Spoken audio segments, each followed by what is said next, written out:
How could a simple sandwich from my daughter-in-law lead to the end of her place in my family? When a fortune-telling girl at the bus stop warned me, I listened and uncovered a plot that could have left me in a hospital and my son under her thumb. This is how I turned quiet suspicion into a lawful reckoning, exposing betrayal where everyone thought I was just an old, harmless man. The kitchen smelled like vanilla and fresh bread when I shuffled downstairs at 6:30 that Tuesday morning. Julia was already there, humming softly as she worked at the counter, her auburn hair pulled back in a perfect ponytail. She looked up with that bright smile that had charmed my son Ethan from the moment he met her. "Good morning, Franklin," she chirped, using my full name the way she always did, as if the casual Frank that everyone else used wasn't respectful enough. "I made you something special for work today." She turned around, holding a neatly wrapped sandwich in pristine white paper, tied with a small blue ribbon. The presentation was flawless, like everything Julia did. Even at 28, she had this way of making ordinary things look like they belonged in a magazine. "That's very thoughtful of you," I said, accepting the sandwich. The paper crinkled under my fingers, and I noticed how perfectly she'd folded the edges. "You didn't have to go to all this trouble." "Oh, it's no trouble at all," Julia said, her green eyes sparkling. "You work so hard at the consulting firm, even at 62. The least I can do is make sure you eat well." I'd been working part-time as a mechanical engineering consultant since retiring 2 years ago, more to stay busy than for the money. The house had been paid off long before my wife Mara passed 3 years ago, and my pension covered everything I needed. Ethan appeared in the doorway, straightening his tie. At 34, he looked more like his mother every year, the same gentle brown eyes, the same way of moving through the world without making waves.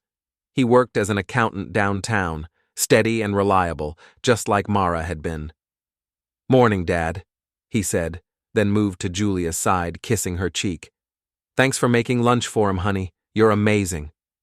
Julia beamed at the praise, but I caught something in her expression as she glanced at me, a flicker of satisfaction that felt oddly calculated. She'd been living here with Ethan for 3 months now, ever since they got married, and I was still getting used to sharing the space where Mara and I had raised our son. "I just want to take care of the family," Julia said sweetly. "That's what families do, right, Franklin? We look after each other." "Of course," I agreed, though something about her tone made me uncomfortable. It was the same feeling I'd been having more often lately, like I was being managed rather than included. Ethan grabbed his briefcase and kissed Julia goodbye. "I'll be late tonight. Month-end reconciliation. Don't wait up." "I'll keep Franklin company," Julia said, and again that strange smile. "We'll have a nice, quiet evening together." After Ethan left, the kitchen felt different. Julia's cheerful demeanor didn't exactly fade, but it became more focused, more intense. "You should really take better care of yourself, Franklin," she said, refilling my coffee cup without asking. "At your age, nutrition is so important. I've been reading about seniors and dietary needs." "I've managed pretty well for 62 years, I said mildly. "Oh, I know. But things change as we get older. Sometimes we don't notice when we're not taking care of ourselves properly." She touched my shoulder, and her hand felt cold even through my shirt. "That's why it's good to have family watching out for you." I finished my coffee and picked up the sandwich, noting again how perfectly it was wrapped. "I should get going. The bus comes at 7:15. "Have a wonderful day," Julia called after me. "And make sure you eat every bite of that sandwich. I put extra care into it." The morning air was crisp as I walked to the bus stop 3 blocks away. October in our neighborhood was beautiful. The maple trees lining Oakwood Avenue had turned brilliant shades of red and gold, and the sidewalks were carpeted with fallen leaves. I'd walked this route countless times over the years, first to my regular engineering job, then to my consulting work. At the bus stop, I noticed her immediately. A young woman, maybe 19, sitting on the bench with a worn backpack at her feet. Her dark hair was tangled, and her clothes looked like she'd slept in them. She had the weathered look of someone who spent too much time outdoors, but her eyes were sharp and alert.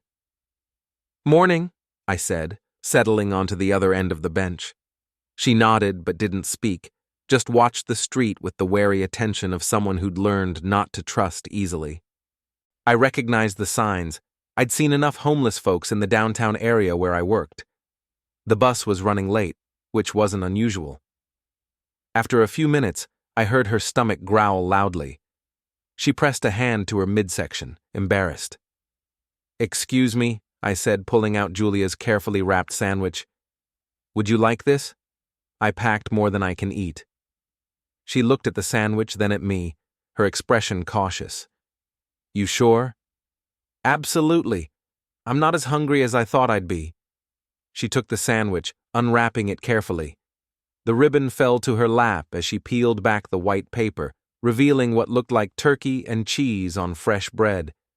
But instead of taking a bite, she held it closer to her nose, inhaling. Her face changed instantly. The cautious gratitude vanished, replaced by something much sharper and more alarmed. "I won't eat this," she said firmly, rewrapping the sandwich and handing it back to me. "And I won't let you either." "I'm sorry?" She fixed me with those sharp eyes, and I felt like she was seeing something I couldn't. "You always focus on the pretty wrapping, don't you? The nice presentation, the sweet words, the perfect little bow on top." A cold chill ran through me, starting at the base of my neck and spreading down my spine. There was something in her voice, not just the words, but the certainty behind them. "What do you mean?" I asked quietly. "Someone who cares about you made this sandwich," she said, still holding my gaze. "But not someone who wants you healthy. The wrapping is beautiful, but what's inside?" She shook her head. "Pretty packages can hide ugly intentions." The bus rounded the corner, its brakes squealing as it approached our stop. The girl stood up, shouldering her backpack. "I read people," she said simply. "It's how I survive. And I'm telling you, whoever made this doesn't want you eating your own cooking anymore. They want you dependent, weak, maybe sick enough to need taking care of." She started toward the bus, then turned back. "My name's Lila, by the way. Lila Sanders. Remember that, in case you need someone to tell the truth about what they see." The bus doors opened with a hydraulic hiss, but I didn't get on. I sat there holding the sandwich as the bus pulled away, Lila's words echoing in my mind. "You always focus on the pretty wrapping." I thought about Julia's perfect smile, her careful attention to my meals, her constant comments about my health and age. I thought about how she'd insisted I take the sandwich, how she'd watched me accept it with that satisfied look. When the next bus came 20 minutes later, I was still sitting there, the sandwich unopened in my hands. I didn't go to work that day. Instead, I walked home slowly, taking the long way around the neighborhood. I needed time to think, to process what Lila had said and why her words had hit me like a physical blow. By the time I reached my house, the house where Mara and I had built our life together, I'd made a decision. I was going to start paying attention to more than just the pretty wrapping. The house felt different when I walked back in at 9:30. Julia was in the living room, rearranging the throw pillows on Mara's old sofa, something she did almost daily, as if the way my wife had arranged things for 20 years wasn't quite right. "Franklin!" She looked genuinely surprised to see me. "What are you doing home? Are you feeling all right?" "Just a bit tired," I said, watching her face carefully. "Thought I'd take the day to rest." "Oh, that's probably wise," she said, but I caught a flicker of something else in her expression. Concern? Annoyance? "You have been looking a little pale lately. Maybe you should see a doctor." I held up the sandwich, still in its perfect wrapping. I never did eat this. Wasn't as hungry as I thought. Julia's eyes fixed on the sandwich with an intensity that made my stomach tighten. "You should eat it now, then. You need to keep your strength up." "Maybe later," I said, tucking it into my jacket pocket. "I think I'll just have some toast." But I made that specially for you, Julia insisted, taking a step closer. The bread is from that expensive bakery downtown, and I used the good turkey from the deli counter. It would be a shame to waste it. There was something almost desperate in her voice, which only made Lila's warning echo louder in my head. I'd known Julia for 8 months now, since Ethan first brought her home for dinner. She'd always been attentive, maybe even a little too eager to please, but this felt different. I appreciate the thought, I said firmly. But I'm really not hungry right now. Julia's smile tightened almost imperceptibly. Of course. You know what's best for you. I went to the kitchen and made myself toast and coffee, very aware of Julia hovering nearby. She kept finding reasons to come into the kitchen, watering the plants on the windowsill, wiping down counters that were already clean, reorganizing the spice rack.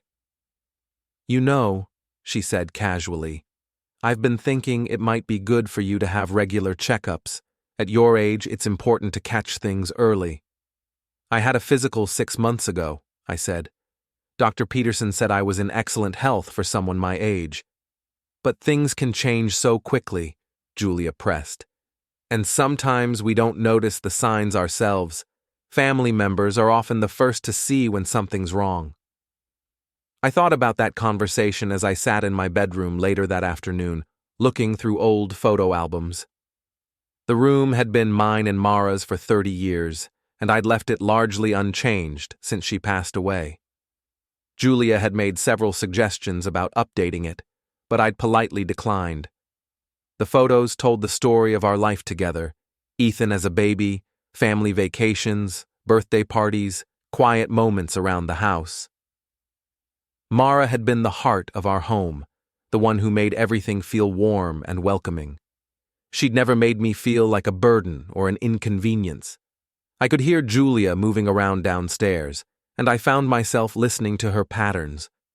She was always busy, always organizing or cleaning or improving something. At first, I'd thought it was just nervous energy from being in a new place. Now, I wondered if it was something else entirely. When Ethan came home at 8:30, I was in the living room reading. Julia immediately went to him, kissing him and taking his briefcase. "How was your day, honey?" she asked, leading him to his chair like he couldn't find it himself. "Long," Ethan said, rubbing his temples. "These month-end closes are wearing me down." "You work too hard," Julia said, massaging his shoulders. "You need to take better care of yourself, both you and your father." Ethan looked over at me. "Dad, Julia said you came home sick today?" "Not sick," I corrected. "Just tired." "He didn't eat the lunch I made him," Julia added quickly. "I'm worried he's not taking care of himself properly." Ethan frowned. "Dad, you need to eat regularly. You know what the doctor said about maintaining your strength." I felt a flash of irritation. "I'm perfectly capable of managing my own meals, Ethan. I did it for 60 years before Julia moved in." "Of course you are," Julia said smoothly. "We just want to help. That's what families do." There was that phrase again. I was starting to hate the way she said it, like she was teaching us what family meant. After dinner, which Julia insisted on cooking despite my offer to help, I excused myself early.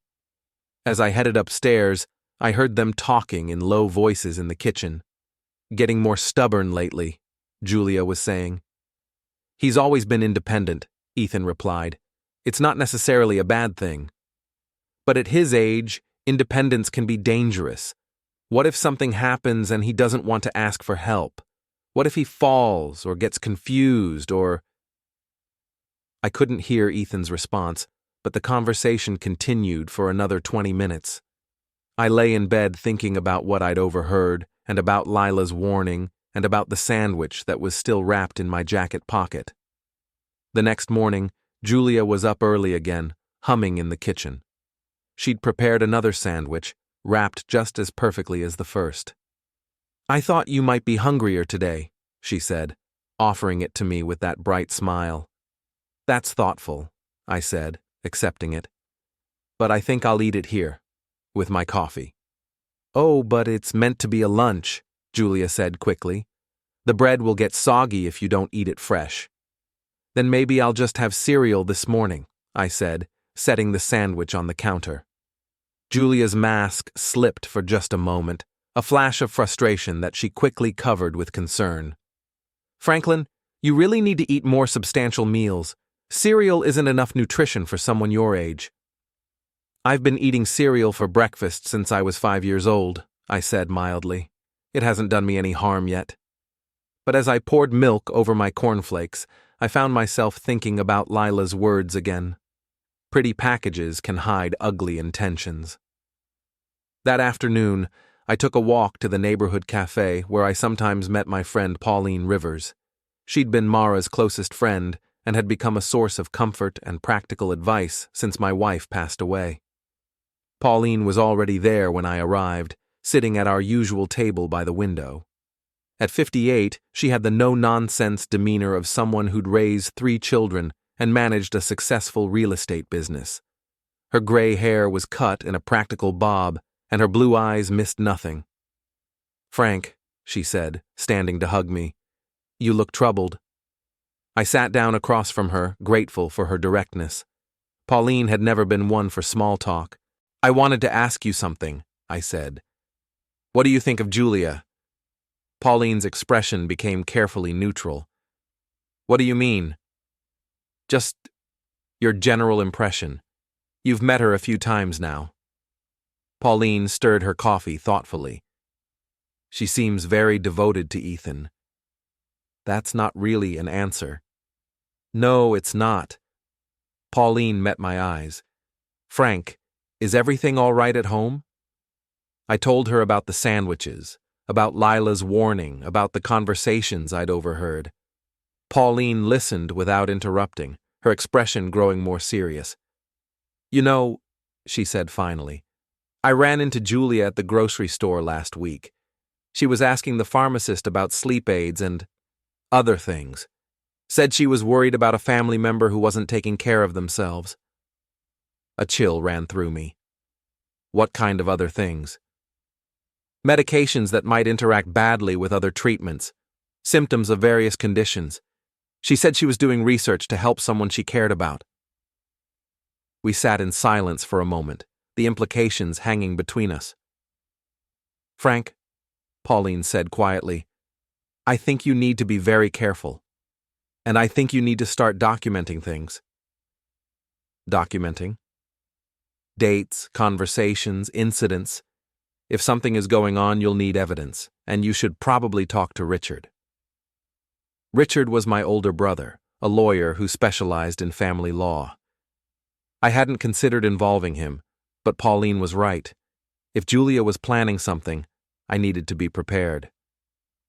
That evening I started a notebook. I wrote down everything I could remember about the past few months, Julia's comments about my health, her insistence on preparing my meals, the conversations I'd overheard. The pattern that emerged was subtle, but consistent. Julia was positioning herself as my caretaker, while positioning me as someone who needed taking care of. I also called Richard and arranged to meet him the next day. I didn't tell him why over the phone, just said I needed some legal advice about family matters. As I lay in bed that night, I could hear Julia and Ethan talking in their room next door. The walls in our old house were thin and their voices carried. "Think he's getting more forgetful," Julia was saying. Today he seemed confused about what day it was. That was a lie. I'd been perfectly clear about what day it was. "Are you sure?" Ethan asked. "He seemed fine to me." "You don't see him during the day like I do. There are little things, leaving the stove on, forgetting where he put things, repeating himself in conversations. More lies. I was meticulous about the stove, and my memory was as sharp as ever." "Maybe we should talk to him about it," Ethan said. "Oh, honey, you know how proud he is. He'd never admit if he was having problems. But I'm worried about him living alone while we're at work. What if something happened? He's not living alone. We're here. But not during the day. And at night, if he fell or had some kind of episode, I just think we need to be more involved in his care. I lay there listening to my daughter-in-law systematically build a case for my incompetence, using lies and manipulation to convince my own son that I was becoming a danger to myself. Lila had been right. The pretty wrapping was hiding something very ugly indeed. Richard's law office was in a downtown building that had been renovated from an old bank, with high ceilings and tall windows that let in streams of morning light. My brother had always been the more successful one. Harvard Law, partnership in a prestigious firm, the kind of career that impressed people at dinner parties. But he'd never made me feel small about my own choices. "Frank," he said, standing up from behind his mahogany desk as his secretary showed me in. "Good to see you. You sounded serious on the phone." Richard was 65, 3 years older than me, with silver hair and the kind of bearing that made juries listen to him. We'd grown closer since Mara was gone, and he'd been supportive when I chose to keep working part-time instead of stepping away completely. "I need some advice," I said, settling into the leather chair across from his desk, "about property rights and medical decisions." Richard's eyebrows lifted slightly. "Is everything okay?" I pulled out the notebook I'd started and the 2 wrapped sandwiches I'd saved, one from yesterday, one from today. "I think my daughter-in-law is deliberately trying to make me unwell." To his credit, Richard didn't laugh or brush it aside. He leaned back in his chair and studied my face. "Start from the beginning." I began with Lila's warning and moved forward in order. The sandwiches, the conversations I'd overheard, Julia's research into medications and medical conditions, her steady effort to convince Ethan that I was losing my capacity. "She's not trying to end my life," I explained. "I think she wants me sick enough to be hospitalized, maybe disoriented enough to require a guardian, long enough for her and Ethan to settle into my house without me in it." Richard took notes as I spoke, occasionally asking for clarification. When I finished, he sat quietly for a long moment. "You know," he said at last, "this happens more often than people realize. Situations like this frequently involve family members, and they're usually about control and access to resources, rather than direct harm." "So you believe me?" "I believe you're observant and intelligent, and if you think something's wrong, it probably is. The question is what we can do about it." Richard explained the legal landscape. Property rights, power of attorney, guardianship laws. The house was in my name, which was good. I'd never signed any documents giving Julia or even Ethan power of attorney, which was also good. But if I were to become incapacitated, Ethan, as my next of kin, could petition for guardianship. "The key is documentation," Richard said.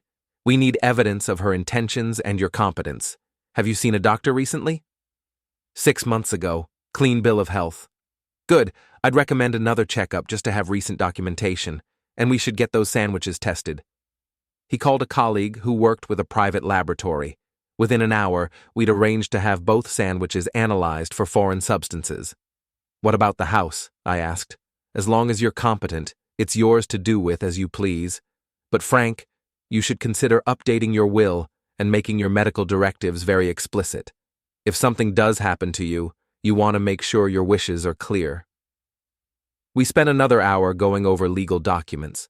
Richard drafted a new medical directive that specifically named him as my healthcare proxy and explicitly stated that I did not want Julia involved in any medical decisions.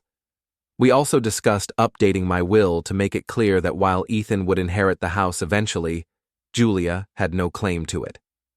"One more thing," Richard said as I prepared to leave. "Be very careful about what you eat and drink at home. If she's putting something in your food, the effects could be cumulative." I left Richard's office with a folder full of documents and a much clearer understanding of my legal position. But I also felt the weight of what I was up against. Julia was smart, manipulative, and patient. She'd been building her case for months, slowly and carefully. That afternoon, I drove to Dr. Peterson's office and requested a full physical. He was surprised to see me so soon after my last checkup, but when I explained that I wanted documentation of my current health status for legal reasons, he didn't ask too many questions. "For a 62-year-old, you're in excellent shape, Frank," he said after completing the examination. "Your pressure looks good, reflexes are normal, cognitive function is sharp. I'd say you've got many good years ahead of you." He provided me with a written summary of the examination and copies of all test results, another piece of documentation for my growing file. That evening, I made dinner for myself before Julia and Ethan got home. I'd decided to start preparing my own meals as much as possible, which meant getting to the kitchen early and being more assertive about my independence. Julia wasn't pleased when she came home to find me cleaning up after myself. "Oh, Franklin, you didn't need to cook," she said, though her smile seemed forced. "I was planning to make your favorite pot roast tonight." "I appreciate the thought, but I felt like cooking," I said. "It's good to stay active in the kitchen." "But you shouldn't have to worry about that anymore," Julia insisted. "That's why I'm here, to take care of these things so you can relax and enjoy your retirement." Ethan looked between us, sensing the tension. "Dad, if you want to cook, that's great, but there's no reason Julia can't help too." "Of course not," I agreed, "but I don't want to become dependent on others for basic tasks. Independence is important at any age." Julia's jaw tightened slightly. "Sometimes independence can be stubborn pride, though. There's nothing wrong with accepting help when you need it. And there's nothing wrong with maintaining your capabilities when you don't need help," I replied calmly. It was a small victory, but it felt significant. I was establishing boundaries, making it clear that I wasn't going to passively accept being managed. Over the next few days, I began to notice other patterns. Julia had gradually taken over most of the household management, paying bills, scheduling maintenance, even answering the phone when people called for me. She'd positioned herself as the gatekeeper of the house, and I'd let it happen because it seemed helpful. Now I started reclaiming those responsibilities. When the electrician called about some work I'd scheduled, I made sure to take the call myself. When bills arrived, I handled them before Julia could intercept them. When neighbors stopped by, I answered the door instead of letting Julia play hostess. Each small assertion of independence seemed to frustrate Julia more. She began making more pointed comments about my memory, my judgment, my physical capabilities. But now I was documenting everything, writing down her exact words and the dates she said them. I also started spending more time out of the house. I met Pauline for coffee twice that week, visited Richard's office to review documents, and even went back to the bus stop where I'd met Lila. I wanted to thank her for her warning, but she wasn't there. On Friday afternoon, I was in my garage looking through old family documents when I made a discovery that changed everything. Hidden in a box of Mara's papers, I found a folder labeled Family Research that I'd never seen before. Inside were printouts of articles about elder abuse, guardianship procedures, and inheritance laws.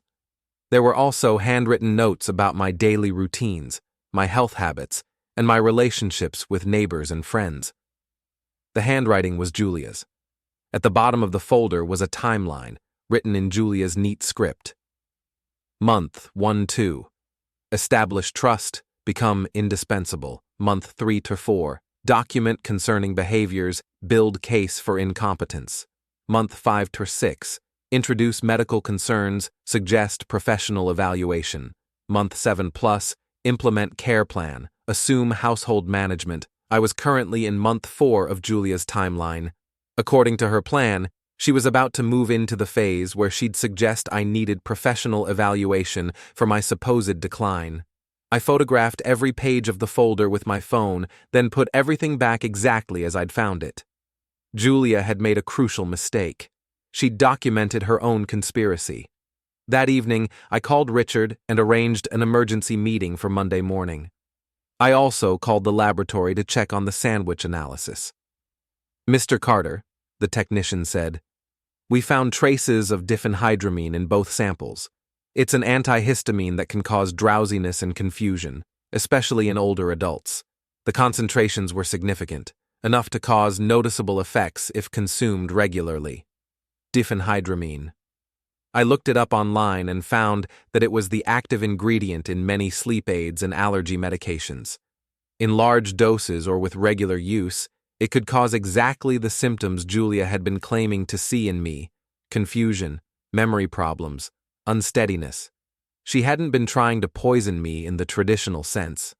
She'd been secretly medicating me to create the symptoms she needed to justify stepping in. As I sat in my bedroom that night, listening to Julia and Ethan's muffled conversation through the wall, I felt a cold anger settle in my chest. This woman had moved into my home, accepted my hospitality, and systematically planned to destroy my independence and steal my life. But she'd made one crucial error. She'd underestimated me. I'd spent 40 years as an engineer, solving complex problems and building systems that worked. Now I was going to engineer Julia's downfall with the same methodical precision she'd used to plan my destruction.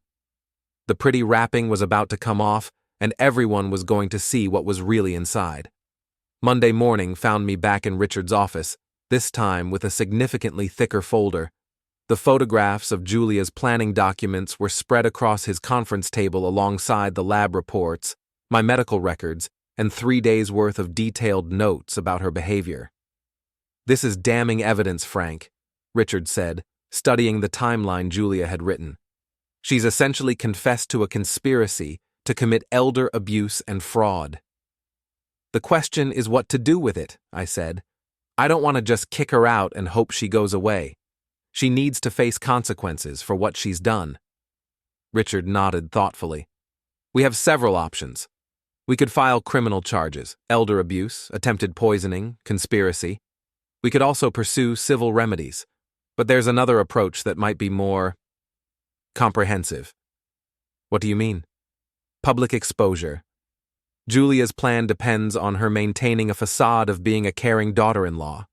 If that facade is destroyed publicly, in front of family and friends, the social consequences might be more devastating than legal ones." I thought about that.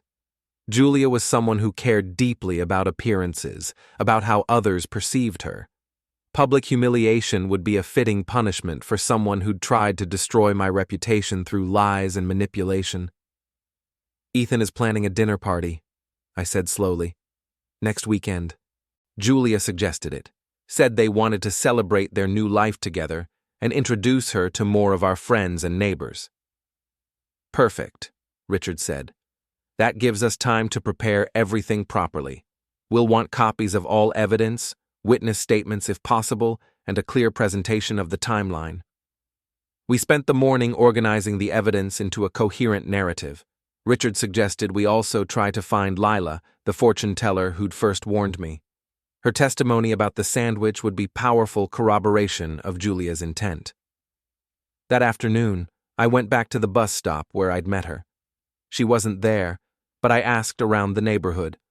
A woman at the corner grocery store told me she'd seen Lila sleeping in the park sometimes, and a man at the gas station said she occasionally did readings for customers in exchange for food money. I finally found her Wednesday evening, sitting on a bench outside the public library with a cardboard sign that read, "Tarot Readings, $5. She looked up as I approached, and recognition flickered in her eyes. "You're the sandwich man," she said. "Did you listen to my warning?" "I did," I said, sitting down beside her. "And you were right. About everything." I told her about what I'd discovered: the tampered sandwiches, the planning documents, the systematic effort to make me appear incompetent. Lila listened without surprise, nodding occasionally. "I could smell it," she said when I finished. "The sandwich, I mean. Bitter undertone that didn't belong. But I could also see it in your face. You were being managed by someone who didn't have your best interests at heart." "Would you be willing to testify to that?" I asked. "Not in court necessarily, but in front of family and friends?" Lila studied my face for a long moment. "This woman hurt you, tried to steal your life." "She did." "Then yes, I'll help you expose her." I gave Lila my phone number and told her about the dinner party. We arranged to meet beforehand so she could review the evidence and understand her role in the confrontation. The rest of the week, I continued my careful documentation while maintaining the appearance of normalcy. Julia had stopped trying to give me sandwiches, perhaps because I'd made it clear I wouldn't eat them, but she'd found other ways to continue her campaign. She'd started leaving articles about dementia and elder care in places where I'd find them. She made pointed comments to Ethan about my forgetfulness and confusion. She even called Dr. Peterson's office, claiming to be concerned about my mental state and asking about signs of cognitive decline. But now I was ready for all of it. I documented every incident, every lie, every manipulation. I also made sure to have witnesses whenever possible, inviting Pauline over for coffee when Julia was home, making sure neighbors saw me handling my own affairs competently. Friday afternoon, Julia was in the kitchen when I came home from meeting with Richard. She was on the phone, speaking in low, urgent tones. "Getting worse," she was saying. "Yesterday, he couldn't remember what day it was, and this morning he left the stove on for hours. I'm really worried he's going to hurt himself." More lies. I'd been with Richard all afternoon, and the stove hadn't been used since breakfast.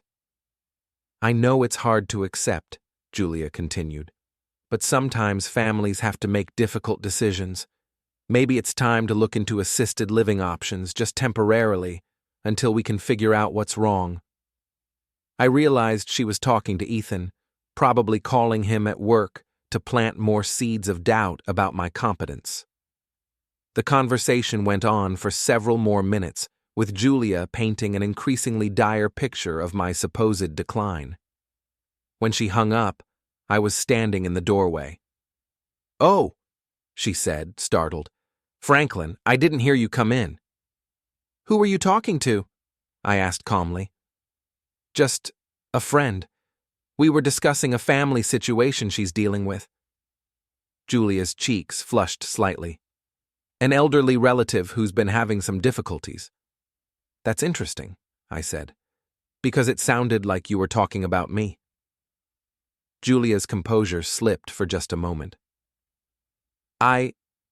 Sometimes I do share my concerns with friends. When you care about someone, it's natural to seek advice." "And what concerns would those be?" "Well, you have been more forgetful lately, and there was that incident with the stove." "What incident with the stove?" Julia hesitated, realizing she'd been caught in a lie. "I thought maybe I was mistaken." "Yes," I said quietly. "I think you were mistaken about a lot of things." That evening, Ethan came home looking troubled. Julia had clearly gotten to him with her phone call. "Dad," he said after dinner, "Julia's worried about you. She thinks maybe you should see a specialist just to make sure everything's okay." "What kind of specialist?" "A neurologist. Someone who can evaluate whether there are any cognitive issues we should be concerned about." I looked at my son, really looked at him. He seemed tired, stressed, caught between his loyalty to me and his trust in his wife. Julia had been working on him for months, slowly convincing him that I was declining. "Ethan," I said gently, "do you think I'm having cognitive problems?" He hesitated. You seem fine to me, but Julia spends more time with you during the day. She notices things I might miss." "What kinds of things?" "Forgetting conversations, leaving appliances on, repeating yourself. Small things, but they add up." "And you've personally witnessed these things?" Another hesitation. "Well, no, but Julia wouldn't lie about something like that." I felt a deep sadness for my son. He was a good man, trusting and loyal, and Julia had exploited those qualities to turn him against me. "I'll consider seeing a specialist," I said. "But I want to wait until after your dinner party this weekend. I don't want medical concerns overshadowing your celebration." Ethan looked relieved. "That sounds reasonable. Thank you, Dad." But I had no intention of seeing a neurologist. By Sunday evening, after the dinner party, the question of my cognitive abilities would be the least of anyone's concerns. Saturday morning, I met with Richard and Lila at a coffee shop across town to review our plan. We'd organized all the evidence into a clear, chronological presentation. Richard had prepared legal documents that would immediately revoke any informal authority Julia might claim over my affairs. Lila had written out a statement about the sandwich incident and her observations about Julia's intentions. "Are you sure you want to do this publicly?" Richard asked. "Once we reveal everything, there's no going back." "She tried to destroy my life systematically and methodically," I said. "She deserves the same in return." That afternoon, I helped Ethan and Julia set up for the party at the community center hall they'd rented. About 30 people were expected. Family friends, neighbors, some of Ethan's co-workers, and a few of Julia's new acquaintances from the neighborhood. Julia was in her element, directing the setup with military precision. She'd planned every detail perfectly: elegant decorations, catered food, a small stage area where she and Ethan could address their guests. "This is going to be wonderful," she said, adjusting a flower arrangement. "A perfect way to celebrate our new life together." "Yes," I agreed, watching her work. "I think it's going to be very memorable." The community center hall buzzed with conversation and laughter as guests mingled over cocktails and appetizers. Julia moved through the crowd like a gracious hostess, accepting compliments on the decorations. She wore an elegant navy dress that complemented her auburn hair, and her smile never wavered. I stood near the back of the room, watching her performance. She was good at this, the role of the devoted daughter-in-law, the caring family member. If I hadn't discovered her planning documents, if Lila hadn't warned me, I might have fallen for it completely. Pauline appeared at my elbow. "You look remarkably calm for someone about to drop a bomb." "I've been planning this for 2 weeks. I'm ready." Richard entered carrying his briefcase and nodded. Our signal. Behind him, Lila stood near the entrance, uncomfortable in her borrowed dress but determined. Julia called for attention, tapping her wine glass. The conversation gradually quieted as guests turned toward the stage where she and Ethan stood. "Thank you all for being here tonight," Julia began. "When Ethan and I got married, we knew we were becoming part of a larger family, a community." She gestured toward me with obvious affection. "Franklin has been so welcoming, sharing his home with us. Not every father-in-law would be so understanding." Murmurs of approval rippled through the crowd. "But that's the kind of man Franklin is," Julia continued, "always putting family first. Which is why it's been so concerning to see him struggling lately with some of the challenges that come with aging." The room's energy shifted. This wasn't the direction people expected. "Memory issues, confusion about daily tasks, some concerning incidents with household safety," Julia said. "Nothing dangerous yet, but enough to make us realize that Franklin might benefit from some additional care." The room fell silent. People looked between Julia and me, trying to understand. "Which is why we've made the difficult decision to look into assisted living options for Franklin, just temporarily, while we work with medical professionals." The silence stretched. Then I began to clap, slow, deliberate applause that echoed strangely in the quiet hall.